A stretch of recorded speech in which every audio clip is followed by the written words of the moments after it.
Governor Greg Abbott is visiting Texas private schools touting school choice. This is happening as lawmakers advance a proposal to use taxpayer dollars for private school education, the latest from the Capitol. Plus, this is also happening at a time when one local school district is having to make some big cuts. How many of staff members could be leaving Leander ISD?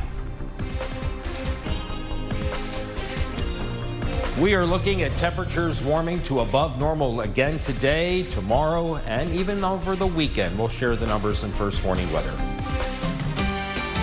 In-depth, investigative. This is KXAN News at Noon.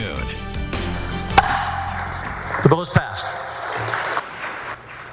Applause there in the Texas Senate chamber last night as the plan for taxpayer dollars to pay for private school tuition moves forward. Senate Bill 2 passed after hours on the Senate floor. Texas Governor Greg Abbott named this very bill an emergency item this legislative session. We want to check in now with KXAN's Barrett Tryon, who is joining us here live in studio. And Barrett, give us a recap of the vote and what comes next. Absolutely, yeah. That final vote was 19-12. All Democrats in that Senate voted against it.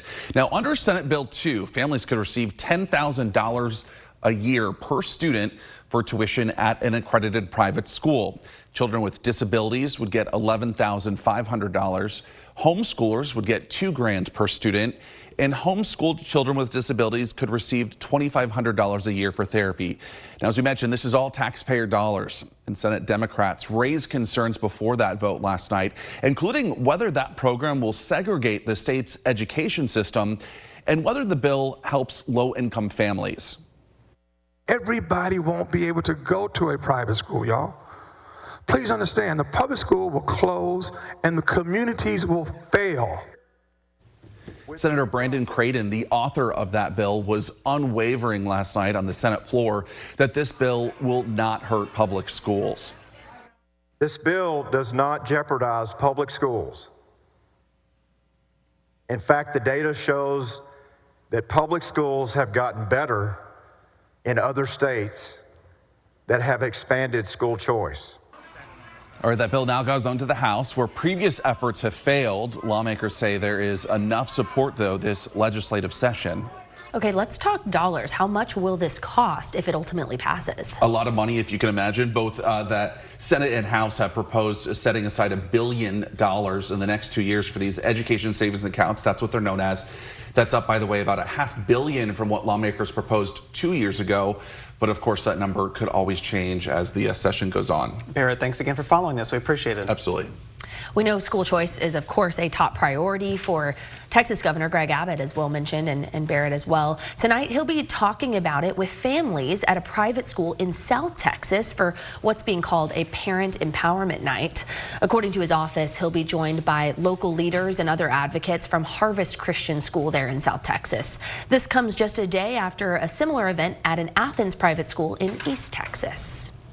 More financial struggles are hitting school districts right here in Central Texas.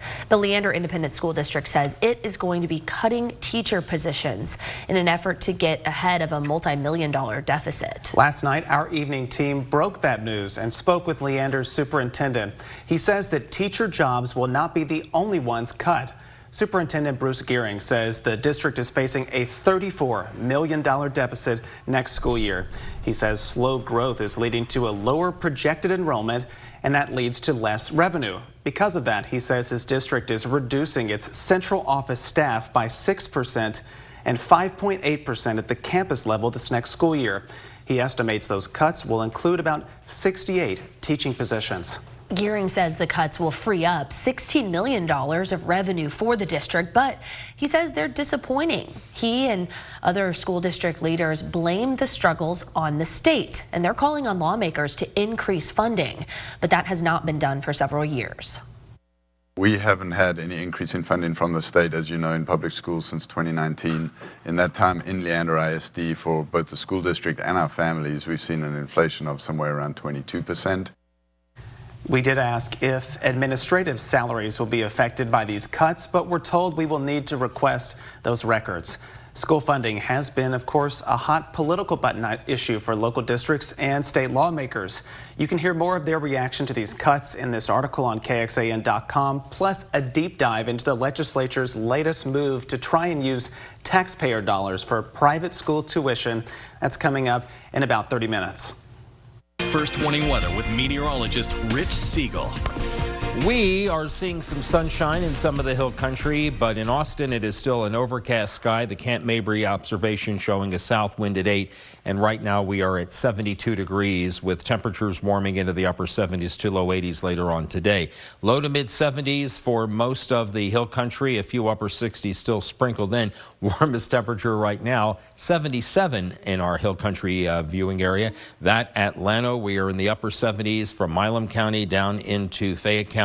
A trio of 78-degree readings in that general area, Cameron, LaGrange, and Flatonia. For most of the area, though, we are in the low to mid 70s right now. Relative humidity has dropped just a little bit, but we are still in the 60s and 70s on the bottom side. A few still in the 80s right now, with the humidity dropping a little more during the afternoon.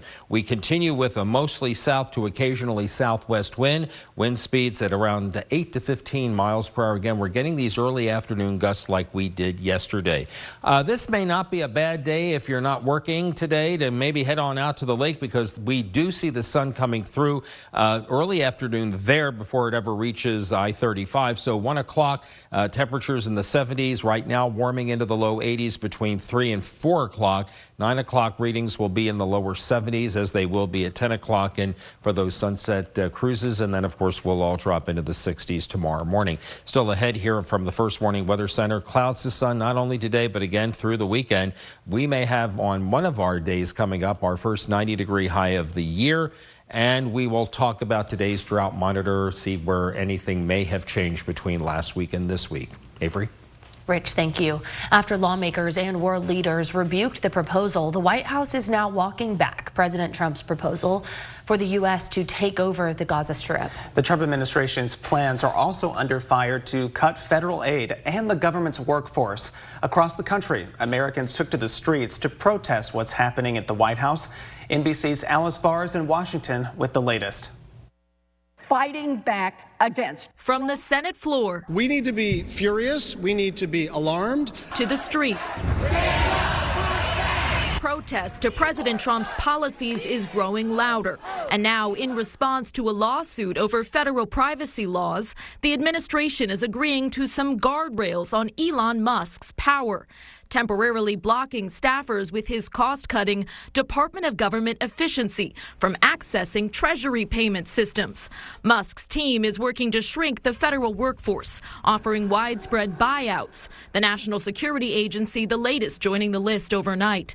Democrats warning of risks. For the people who are taking potentially Trump's illegal buyout offer, which there is no funding for at all, to think twice. Republicans defending Musk's work. I call it stewardship. I think they're doing right by the American taxpayer. Meanwhile, less than a day after the administration started walking back parts of President Trump's controversial comments on the U.S. taking ownership of the Gaza Strip and not ruling out sending U.S. troops. Everybody loves it, but this is just not the right time. But we'll maybe do something later. The president this morning on social media saying Gaza would be turned over to the United States by Israel at the conclusion of fighting, with Palestinians resettled in safer communities and no U.S. soldiers needed.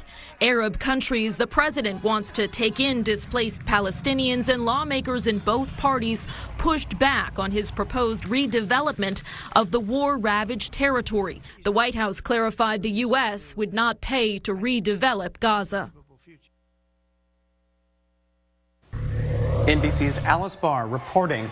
Now, as you saw on our midday show yesterday, crowds gathered outside the Texas Capitol to conduct one of those protests that we saw across the country opposing Donald Trump's policies. You can read more about yesterday's protest here and those others that happened across the country right now on KXAN.com. Coming up, from school choice to border security, the Texas legislature has a lot on its plate this session. We'll talk with some former state lawmakers to break down what's happening at the Capitol a little later in the show. Plus, new research is showing Grand Canyons on the surface of the moon. What scientists say likely caused them. Ahead.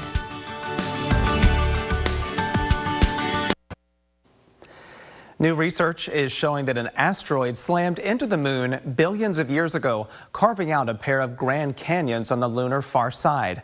American and British scientists use photos and data from NASA's Lunar Reconnaissance Orbiter to map the area and calculate the path of debris that produced these canyons about 4 billion years ago.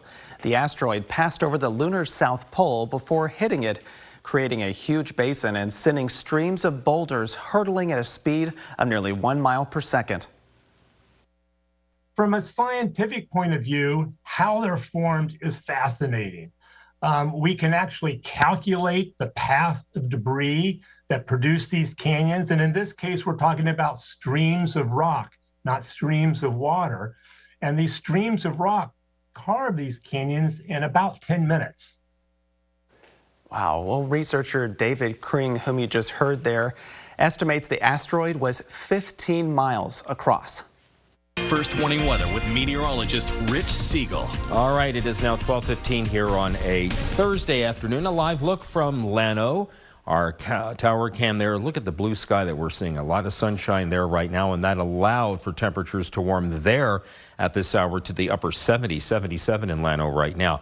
Now, as we get into the rest of the afternoon, these clouds will gradually thin out and should clear. So by the time we get to sundown tonight, we should have a mostly clear sky. There may be a few scattered clouds around, and then the clouds are back overnight through tomorrow morning. Once again, tomorrow morning, there'll be areas of fog too, and just like today, it'll take a little bit, but the clouds will gradually thin out as we get into the afternoon. We have a couple of changes coming for your weekend. We'll start out with temperatures record-breaking on Saturday afternoon with a high forecast of 89 and the record 87. Cold front number 1 makes an appearance on Sunday morning with a few clouds perhaps, but for now, no rain. And then that front goes away. Rain returns to the forecast, maybe in low areas, in some areas with low amounts on Monday, but then Monday night into Tuesday, we see an increase in the possibility of rain. Front number 2 will come through Tuesday morning on into the afternoon, delivering a north wind, giving us more of a chill for Tuesday, Wednesday. Here's 6 o'clock Tuesday, a little more rain, and then rain Wednesday morning into Wednesday afternoon on to Wednesday night, and it looks like this precipitation continues into Thursday as well. On average, about a half an inch to an inch will be possible in that time frame from Monday afternoon to at least for now Thursday morning. But not today. 83 is the record for today, set in 1925. 83 for now is our forecast. 84 the high tomorrow as we inch up towards that 90-degree mark on Saturday. 70s behind front number 1, 60s before front number 2. Temperatures drop a little bit on Tuesday, but more so on Wednesday. 40% chance of rain Monday night into Tuesday. 30 Tuesday night to a 40% chance of rain on Wednesday. Do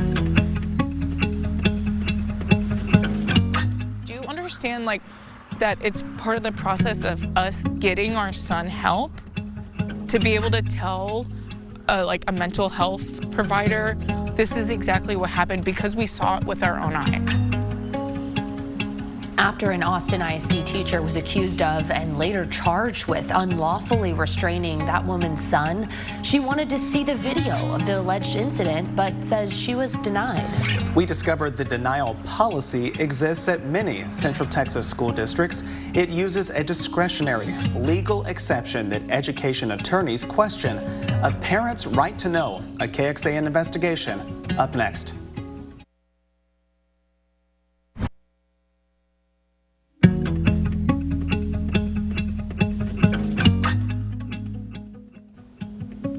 A former Austin ISD teacher is facing a felony charge after police say he unlawfully restrained a first grader at an elementary school here.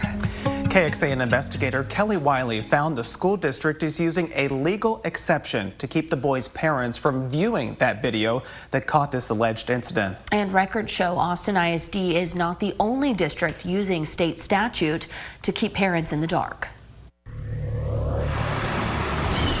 Last September, Diana Briggs found herself at her son's school asking for a video. She says the night before, her 6-year-old told her an upsetting story, that his teacher trapped him behind their classroom door and pushed into it with his weight, something she shared with the district and police. I'm thinking about what my son experienced, what our son experienced, and, that it wasn't there to protect him. There was a video showing what happened, and at the urging of her principal, Briggs says she made a public information request to view the hallway footage. I talked to the campus police officer who told me that they would have it ready. They just needed to redact other children's faces. Open Records told me, oh, if the video footage isn't outside and it's in the hallway, we'll be able to get that to you within a few days. My vice principal, my principal tell me, kept asking me, have you seen it yet? And I'm like, no, I haven't seen it. So I'm thinking, okay, I'm gonna see it any day now. But nearly 2 weeks later, Briggs got an email from the district saying it was denying her request. Records show Austin ISD then wrote to the Texas Attorney General's office, citing an exception to the state's Public Information Act, giving the district the choice to withhold the video if it believes releasing it could interfere with an active criminal investigation. How am I going to interfere with this investigation? Do you understand that it's part of the process of us getting our son help to be able to tell a mental health provider, this is exactly what happened because we saw it with our own eyes. In response to our team and in an email to Briggs, the district said it was following an internal police department policy. It turns out other school districts across Central Texas have similar policies. Several told us they will withhold videos and other records from parents at law enforcement's request. The parents should be an exception to that. It makes no sense why we shouldn't be. It was our child that was involved. Education attorney Martin Circule says parents are an exception, not only under the Family Education Rights and Privacy Act, but also under the Texas Public Information Act, which gives parents a special right of access. If I want to ask information about you, I may not get it. If I want to ask information about myself or my kid, I'm supposed to get it under the Open Records Act anyway. The information where, once again, this is a video of my child being abused. Austin ISD declined multiple interview requests. After our questions, the district said it reviewed its policy, but does not plan to change it at this time because they believe it preserves the integrity of investigations. In a statement to KXAN, district officials said, in the past, we have had families publicly release videos that are a part of an open investigation. When cases are judged in the court of public opinion, that can jeopardize how the case ultimately gets prosecuted. They had told us, once the investigation is over, you will be able to view the video once it is not an active investigation. When the teacher at the center of the case was arrested and charged with unlawful restraint in October 2024, the Briggs family thought that time had finally come. It's not an active investigation anymore. Allow me and my husband to come see the video. But once again, records show the district denied their request, this time saying the case is now pending in court, and the district believes the records are still confidential. The district added, we're unsure of how long the case will be prosecuted for, but after the case is closed in court, you can make another request. What? Multiple people told me, I watched this video 40 times. I watched this video 100 times. I can't believe he did what he did. Multiple. Have you seen the video yet? Okay, well, once you see it, you're gonna have a lot of feelings. It should be something that they want to just provide to us, to help this student, right? Records show Austin ISD sent 3 letters to the Office of Attorney General over the Briggs' request, all of them asking whether the district was right to withhold the video because of the ongoing investigation and then prosecution. In at least one response from the AG, state attorneys said that they weren't going to issue an opinion one way or the other because the district had not provided all the relevant information. This case, though, is still under review by the AG. We also reached out to the teacher who is no longer with the district and his attorney. So far, they have not commented on the record. In Austin, Kelly Wiley, KXAN investigates. Kelly, thank you so much. If you're wondering why we did not name that teacher in our report, we chose instead to focus on the policy at Austin ISD and those surrounding school districts. We will be following this specific case, though. It is still going through the court process. Meanwhile, Texas lawmakers already filed several bills addressing parents' rights to records involving their children. Excuse me for my microphone there. Among those, Republican Senator Bob Hall filed SB 1112 to ensure that school districts are not able to withhold information from parents despite the nature of the record. And Democratic Representative Symphronia Thompson filed House Bill 728 to require school districts to respond more quickly once parents ask to view video of their student. Both measures are awaiting a committee hearing now. Online now, under the KXAN.com Investigates tab, you can explore the digital story and the data we obtained showing how often video footage was released by AISD and when it wasn't. Still to come here on KXAN News at noon, we have two former lawmakers joining us to discuss the latest on bills working their way through the Capitol, including education savings accounts. We'll get to that after the break.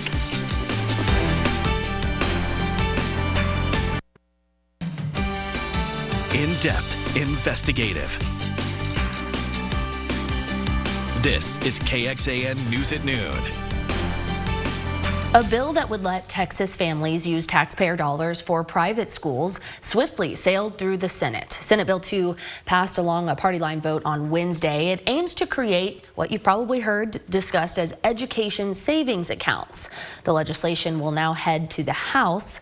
This afternoon, we wanted to get a bit more insight about how this proposal might land over in that chamber. So this afternoon, we are joined here in studio by two former state lawmakers. Dennis Bonnen, right here next to me, is a former House Speaker who represented Southeast Texas, while Mark Strama over here next to Avery previously served as a Democratic representative for the Austin area. Dennis, Mark, welcome back. Thanks again for being here. Thanks for having us. You know, we want to start with ESA. So in previous sessions, any kind of voucher-like program always met a brick wall in the Texas House. It seemed that's where it went to die. So the assumption is that things will be different this time around because of the new makeup of the House. Do you expect ESAs to be on a similar glide path that it met in the Senate? Yes, I do. And, okay. And I will remind you, the Senate has a glide path that is a like rocket ship to the moon, because the Senate's able to just launch and do these things. And the Lieutenant Governor wanted to make this a top priority because the governor has prioritized it. In the House, you know, they have to get committees assigned, which should happen next week. But I think the House is going to move this bill as quick as the House would move any priority. So it'll probably move early April, because that's fast in the House. I mean, that's going very fast in the House, and the House has changed. Talk to us if you can. We know we've heard already members of the House knowing this is heading their way. We've heard opposition. It's likely to be met with opposition from every House Democrat, but we've even heard trepidation from a few Republicans in that chamber. So, Mark, what role or strategy should the opposition be taking when this, lands in their laps? I think the strategy that they will take, similar to what the Democrats took yesterday in the Senate, will be to force everyone to vote on some really difficult amendments, because the amendments are a good way to crystallize the debate about the policy. So, for example, one of the big objections to taxpayer-funded private school vouchers is that those private schools that we'll be sending our money to don't have to take the same standardized tests that we subject the public schools to. Now, I'm kind of in the minority on this. I think those standardized tests are a really important way for us to evaluate our education system, the thing that we spend such a big chunk of the state budget on. So I value those tests. I don't want private schools to be exempt from having to take those tests if they're going to receive taxpayer money. I also don't think it's equitable that the public schools are subject to something that the private schools aren't subject to. That's a good amendment for the Democrats to offer. There's a whole bunch of things like that, adjusting the level of income at which you become eligible for the voucher, adjusting kind of the breadth and scope of the program, that I think will give some of the folks who have voted, well, from areas that have voted against this in the past. You're right, a lot of turnover happened as a result of those votes. There's a lot of new members, but it's still the case that they have a hard time justifying to their voters back home what the benefit is to them, especially in rural areas where there's not a robust private school infrastructure to take advantage of this. And Dennis, I mean, as those amendments come up, though, do you think they'll matter much? Well, they all matter because... Or at least to get to approval of the final version of the bill. So here's on a major bill like that people miss. That floor debate matters, those amendments matter, but candidly, they're more political than they are policy, to be truthful. It's really forcing the opposition into a difficult vote, or at least a perceived difficult vote. The reality of it is where this bill's truly going to get finished, written, polished is in a conference committee. And that'll be 5 House members, 5 senators appointed by the leader of each chamber. And they'll be great working with the governor's office on those policy priorities to finish it off. So those amendments matter because it's part of the process, but I don't think they're going to matter significantly in the outcome of what the law says when the governor signs it. Look, I mostly agree, but I do think it does matter if they can circumscribe the scope of the vouchers, if they can change maybe the dollar amounts associated with the vouchers or the dollar amounts that set the income eligibility. If the House takes those votes after a robust debate, and the House has, we do agree that the House debate is meaningful and it does sometimes change people's minds. And sometimes those amendments are creative and make people think about the issue from a new But that's done way. in committee, though. And that's done that happens in committee, it happens on the floor. You're right that the ultimate policy gets determined in the conference committee, but a House conferee can point to the vote on an amendment in the conference committee and say, we don't have the votes for what you're asking for. Right, you're assuming they get the votes to change it or not change it, but you're talking about income levels and those things. Those will be hashed out in the education committee in the House above all. Once the bill comes forward, I'd be surprised to see it change significantly on the floor. I want to talk about committee assignments too, because those have yet to come out. So House Speaker Dustin Burrows has yet to share those committee assignments for this session. And right now we don't know who will sit on the Public Education Committee that will hear this particular bill. What's taking so long? Well, really, it's not taking long. He's right in line with the time it takes to assign those committees for a speaker. But something that people have looked right past and forgotten, when I became speaker, I had 2 months before session began to transition, prepare, hire staff, get a strategy, do all of those things. Speaker Burrows learned he was going to be speaker the day session started. So that 2-month head start that I was provided, that everyone else before him has been provided, did not exist. So on day 1, he got to show up, get elected speaker, and that's when the work began. So he actually has not been behind the curve. Even for speakers who returned, he's still on the edge of when you would normally get those committees assigned. And so, in fairness to Speaker Burrows, he's the first guy in a long time that had no opportunity to prepare for the session. I think that's true. I'll also add, I suspect that the number of new members, freshman members of the House, is higher than usual. So in assigning committees, which is the work he had to start the day he got elected speaker, he's got to get to know members and find out what their interests are and where they'd be valuable. That's a non-trivial process, trying to assign talent to find the right alignment of talent and interests. And not only that, you need to respect those members. So the speaker can't assign committees. Think about this. The Senate has 31 senators. So that's 31 conversations to be had with Lieutenant Governor. It's 149 conversations for the speaker to have. And that is like speed dating like you've never seen in your life. It's exhausting. A quick follow-up question. We know part of the reason that he didn't have quite the lead time that speakers previously have had. There was a lot of debate over who would hold this position, and part of that debate was the makeup of these committees. That was kind of central to what was going on in the Republican Party. Disagreement over who would hold the chairmanships. Just any insight quickly before we move on how that will change this session and look a little different. He knows more than I do, but your observation is why he has a delicate process in front of him. He has to get these committee appointments right. He was elected speaker to do this. And to Mark's point, once they're done, people don't realize this. The speaker doesn't get to change those committee chairs, doesn't get to change those assignments. So you better get it right, or as the best you can, because you don't get to go back. And so that's what you deal with for the next 2 years, for this entire session, for the entire interim. So it's also more complex than ever because the Texas House, the Republicans voted together and banned having Democrats as chairs. It's the first time you'll see that in the House or the Senate. The Senate had always had a Democrat chair until this time. The House has always had Democrat chairs until this time. So the complexity of assigning those chairmanships, and not only chairmanships, building out the entire committee structure, is harder and more complex than it's ever been for a speaker in Texas.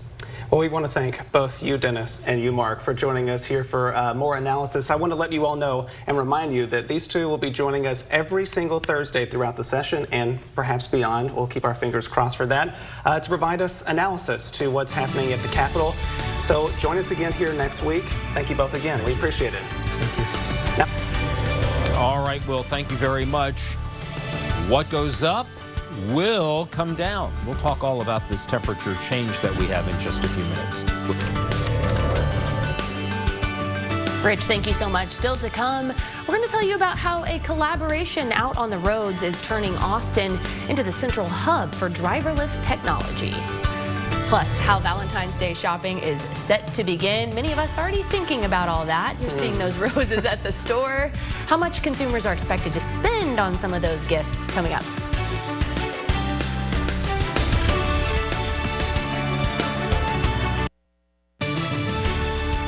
Welcome back, everyone. We are taking a live look out at Marble Falls, where we are seeing that sun shining. Quite the difference from earlier this morning when cloud cover was really all we saw. Rich has been tracking this and our temperatures, which will be on the rise throughout the weekend. Stick with us for his full forecast coming up in a few minutes. Nice to see those blue skies again.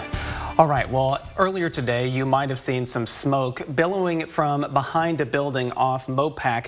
That was near the UFC Plaza building on Mopac, just north of Steck Avenue. Take a look at this video. It was taken this morning around 8:30. We sent a crew to check it out. We're still waiting for official details from the Austin Fire Department, but our team reported seeing firefighters tapping out embers at what looked to be, they reported, a large homeless encampment. This is on the railroad tracks between UFCU Plaza building, as Will said, and that Honda dealership that's over on Steck Avenue. Our crew counted 5 fire trucks and saw arson investigators also taking pictures of the damage. Fire personnel also talked with a man who appeared to be unhoused. Paramedics also checked on him. Again, we are waiting for more concrete information from Austin Fire Department, so stay with us on that. We have a follow-up to a story we first brought you yesterday with Uber and Waymo rideshare service nearing its launch in Austin. An economic development expert says the Texas Capitol is poised to become the hub for driverless tech. Uber and Waymo announced their partnership back in September with co-branded vehicles set to roll out here in Austin later this year. Those interested can join the interest list right now in the Uber app. Waymo is one of a handful of autonomous vehicle companies operating here in the city, and experts said Austin's existing tech scene and research institutions are fueling AV company growth. This rollout of the Waymo-Uber partnership really signifies how mainstream autonomous vehicles are to our economy and to transportation. A new report from research analyst Allied Market Research estimates the AV industry will be worth nearly $1 billion by 2040. Going in depth here, Tesla is promising to have its driverless cars on Austin roads soon as well. Last month, CEO Elon Musk confirmed Tesla is planning on launching a self-driving paid service in June. All right, here is a good reminder for not only me, but maybe many of you out there. Friday actually marks 1 week until Valentine's Day. It appears shoppers are expected to spend more on their loved ones this year. According to the National Retail Federation, shoppers are planning on spending an average of nearly $190 on the holiday. Inflation, of course, has hit the industry, and this year a dozen roses will cost you about 2% more on average. So how can you make sure to have a good holiday? Experts say order those flowers early.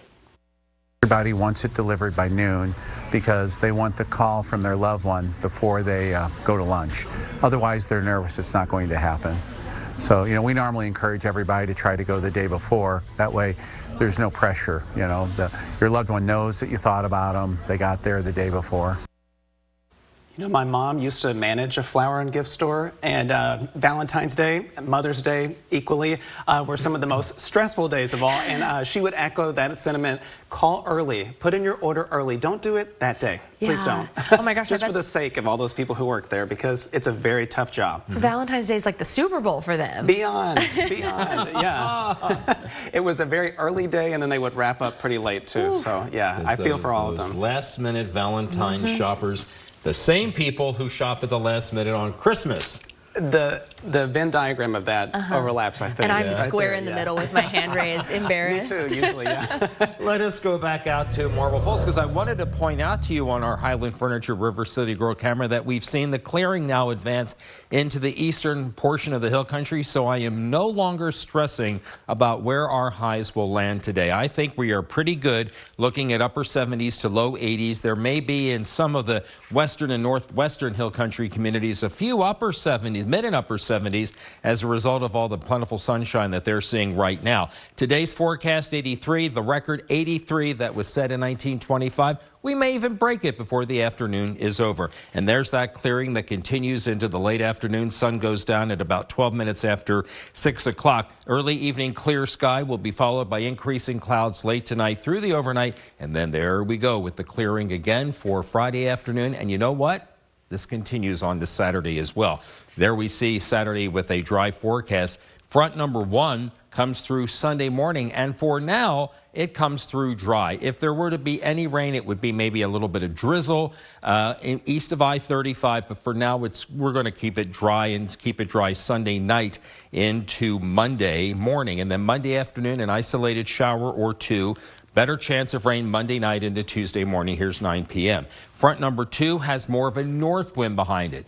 The first front will have a northeast wind, second front with a north wind, and that'll give us the colder air by the middle of the week. Still some rain on Tuesday, a brief break Tuesday evening, but Tuesday night into late Tuesday night into Wednesday morning onto Wednesday afternoon, we're looking at another dose of rain with a potential that we will see in some areas up to an inch of rain. I think on average, based on present model runs and trends, we are looking on average at about a ½ inch to an inch, some lower and some higher. So that's the rain projections, and this is how it looks on the 7-day forecast. 83 today would tie a record. 84 tomorrow would come within 2 of the record.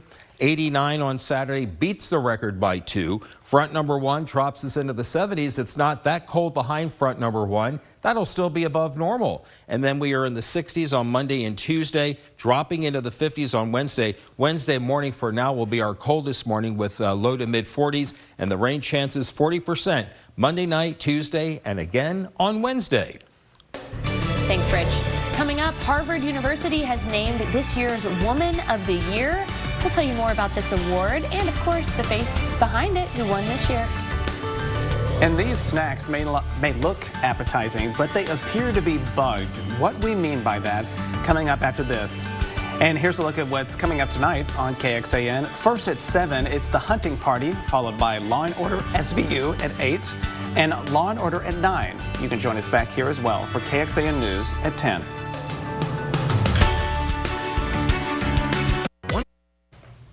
Welcome back, everyone. Actress Cynthia Erivo has Harvard University's vote for the Hasty Pudding Theatrical's Woman of the Year. This award is given annually to a performer who has made a lasting contribution to the world of entertainment, and by gosh, did she. The Wicked actress became the 75th recipient of this award. She was celebrated at actually a roast last night. In addition to the award, Erivo also had a parade held in her honor. Of course, along with starring in the hit musical, the British entertainer is a 2-time Oscar nominee and an Emmy Award, Tony Award, and Grammy winner. She was amazing at the Grammys this past weekend, that's all I'm going to say. Well, the feds say that smugglers will try all sorts of things to sneak their products into the U.S., including in snack packages. Inside of these, Customs and Border Protection agents say they found 37 live beetles shipped from Japan. They seized them last month at Los Angeles International Airport. The beetles are popular with collectors. However, agents say they can seriously threaten American agriculture. Oh, geez. Very interesting. I don't even want to look at that video because it will give me kind of the creepy crawlies there. Open up a snack and find something a little scarier in there. No, thank you. Yeah. Rich, what's going on outside? Well, the clouds are clearing through the hill country. That clearing will continue into our I-35 viewing area during the early to mid-afternoon hours, and then we'll see more of that clearing area-wide by the time we get into late afternoon. So your after-school forecast, I'm going to call this sunny in the hill country, mostly sunny along I-35, and still some scattered clouds off to the east, and our temperatures will average the upper 70s to low 80s. And Chief Meteorologist Nick Bannon will update all of this for you with you, I believe, at 4 o'clock, right? That is right. He will be there along with me, and hopefully, fingers crossed, nothing else happens in the day, but I'll be there at 4. You never know, I guess. That is true, but we are looking for those near 90s, potentially on Saturday. Yeah. Good day to get out and do some gardening. Yeah, maybe so. I need to get all the hoses picked back up again, and after all the freeze, and start watering the plants again because they're not too friendly at the moment.